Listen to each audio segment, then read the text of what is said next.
Hello, humans. I am Scott Cannon coming to you live on WLTH 1370 AM from the greatest city in all the world.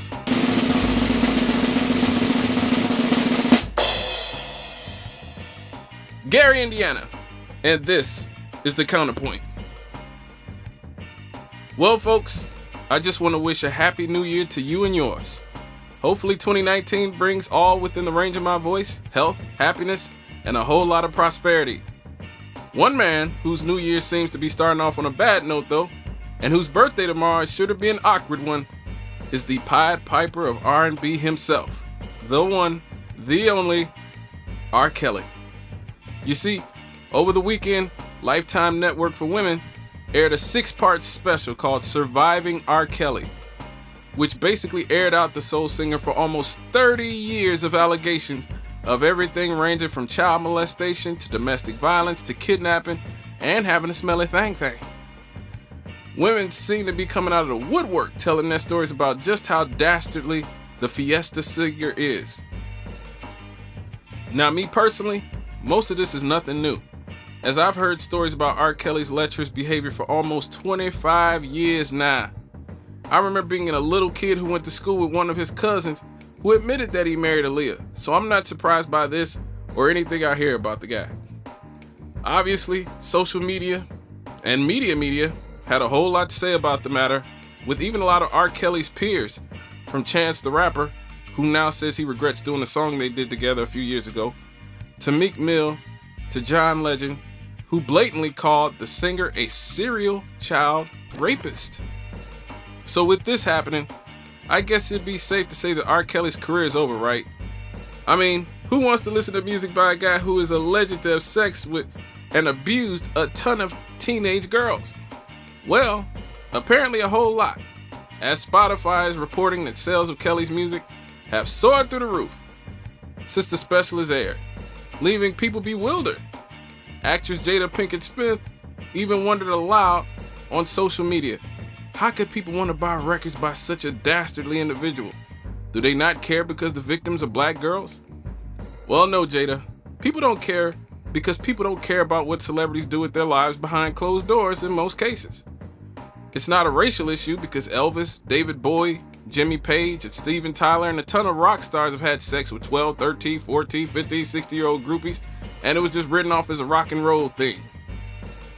And it's not even about gender either, as Michael Jackson is still considered the king of pop and is still revered and idolized in spite of the fact that he was accused of molesting a bunch of white boys. But me, I don't judge fans, or even R. Kelly's peers who've worked with him.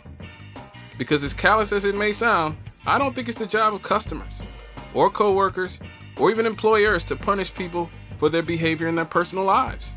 I just don't. I mean, if we started kicking all of the people who had done or been accused of bad things out of our record collection, we'd barely have record collections. As I stated earlier, Elvis Presley loved teenage girls and even started dating his wife Priscilla, who was his commanding officer in the Army's daughter when she was only 14 years old. David Bowie regularly slept with 12 and 13-year-old girls. Jimmy Page from Led Zeppelin even kidnapped a teenage girl and kept her hostage in his mansion, a la R. Kelly. And he still gets lauded and applauded everywhere he goes. He hasn't even been Me Too'd yet. Neither have any of the Rolling Stones, who have a list of sins against women and girls too long to name. And it's not just music either. Marlon Brando loved underage girls and boys, and beat women. What are you gonna do, stop watching The Godfather? I didn't think so. And me personally, my favorite genre of music of all time is old school gangster rap. I'm not even gonna lie to you. I mean, like the real hardcore Death Row Records type stuff. It would honestly kill me if I had to stop listening to Dr. Dre and Snoop or Tupac because he went to prison for sexual battery. I mean, a lot of my favorite rappers have probably actually murdered people. I mean, we know Snoop beat his murder charge by the skin of his teeth. And let's go beyond music. When I worked at car washes and other places, I worked with convicted sex offenders, drug addicts, drug dealers, racists, and domestic abusers. And let's just be real. I grew up in the murder capital of America. People I grew up with and went to school with have killed people. Some are in prison for it, some of them aren't. But I haven't pledged to never have contact with any of them because they've done these horrific things.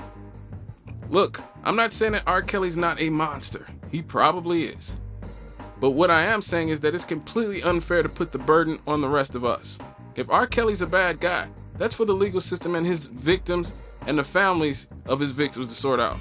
But I'm not going to throw half of my record collection out because all the rappers and rockers and singers I've listened to all over the years have done wrong things. Because at that point, I'm not punishing them for doing wrong. I'm punishing myself for having ears. Okay, folks, you can chop it up with me on Twitter at The Chemist Lives. The Chemist is spelled with a K, as I'm a product of the Gary Community School System, and we can talk about politics, music, sports. You can just tell me how terrible I am at my job. Or you can listen to me every Monday from 6 to 8 on Issues and Answers with Jonathan Boose and The McGee Report, brought to you by the precocious hostess with the mostest, Jamelia McGee. I am Sky Cannon. That was the Counterpoint on WLTH 1370M. God bless the working class, and God bless organized labor. And I'm out, humans.